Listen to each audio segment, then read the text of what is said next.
Here to analyze the politics of this jobs and infrastructure package and more, our regular Politics Monday duo. That's Amy Walter of the Cook Political Report and Tamara Keith of NPR. Hello to both of you.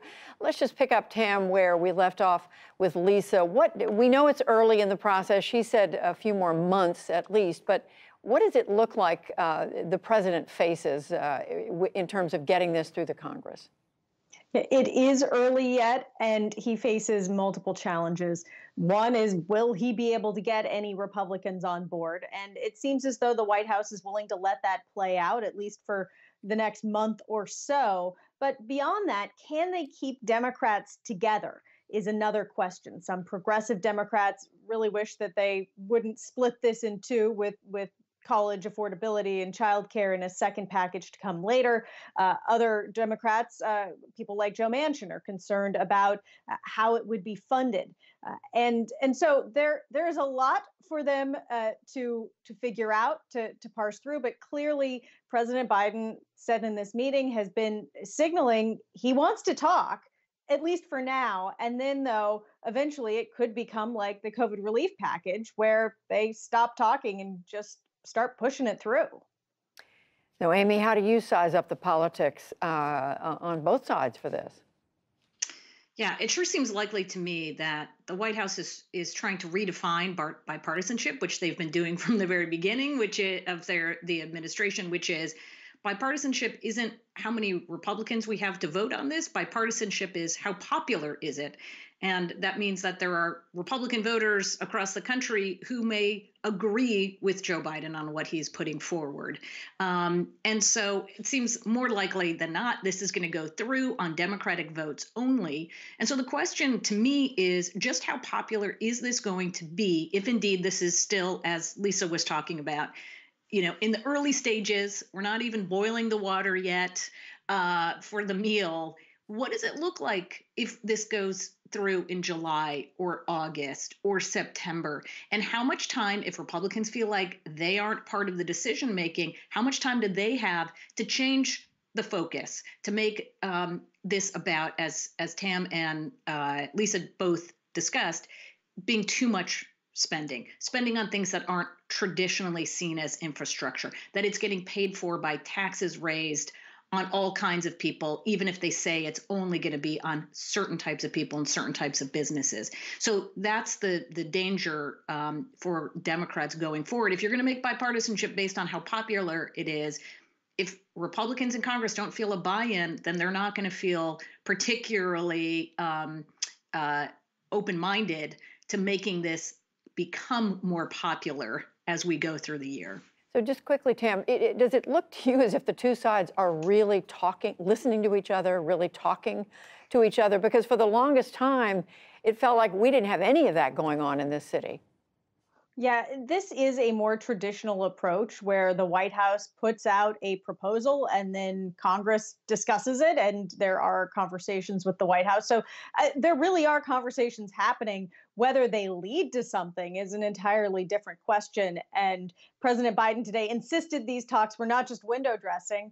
But let's see what happens in late May, early June, as summer potentially drags on. I think another consideration that they may end up dealing with is they could become a victim of their own success if the economy ends up coming back strong. And that's a big if, but there is some fuel in there from the COVID relief bill. If the economy keeps coming back strong, then making this as a jobs bill, portraying this as a jobs bill rather than just roads and bridges, becomes a little bit more challenging because people will make the case, well, there are jobs.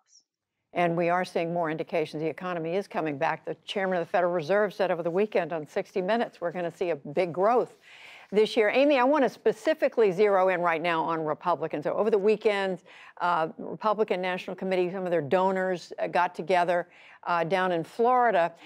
They heard from former President Trump, who, among others, took after Mitch McConnell, the Senate Majority Leader. One of the nicer things he said about him was he's a stone-cold loser.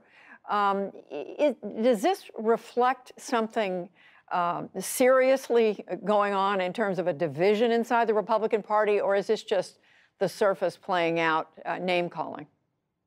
Yeah, this is the same division we've seen, Judy, now for the last 5 years between the so called establishment Republicans and the Trump Republicans. It's not as big of a problem now for the establishment side or the folks who are in Congress or up next year because, well, Trump's not in the White House. They don't have to respond to every single one of his tweets and actions like they did before. The real problem could be for somebody like Mitch McConnell is that Donald Trump decides to play in primaries in these must-win Senate races or House races, but mostly in Senate races, and chooses the candidate who is most like him, and that candidate becomes actually, or that candidate is not the best candidate to win in a swing state like Pennsylvania, for example. And so it puts Mitch McConnell's chances to get the majority on the line. Tam, what would you add? I would add that today, former South Carolina Governor Nikki Haley was asked if she would run for president in 2024 if President Trump decided he was running, and she said absolutely not. She wouldn't run. So he is casting a large shadow. His name is also still gold when it comes to the small dollar donors. You have these fundraising appeals coming from the Republican Party that say basically, like, show your loyalty to Trump, keep giving us money. And so he is still this huge outsized player. He has a piece of the base that supports him strongly, but Republicans need both the Trump part of the base and the more establishment part of the base to win these Senate seats for Mitch McConnell to have a chance of getting the leadership role back. And in just a few seconds, Amy, is this the kind of thing that could affect where Republicans land on the jobs and infrastructure bill? I don't know if it's as important that, but it is about where money is going, and that's going to be very critical. Donald Trump is saying, send it to me, don't send it to the party committees that are tasked with reelecting these folks. A lot going on right now. Amy Walter, Tamara Keith, thank you both. You're welcome. Welcome.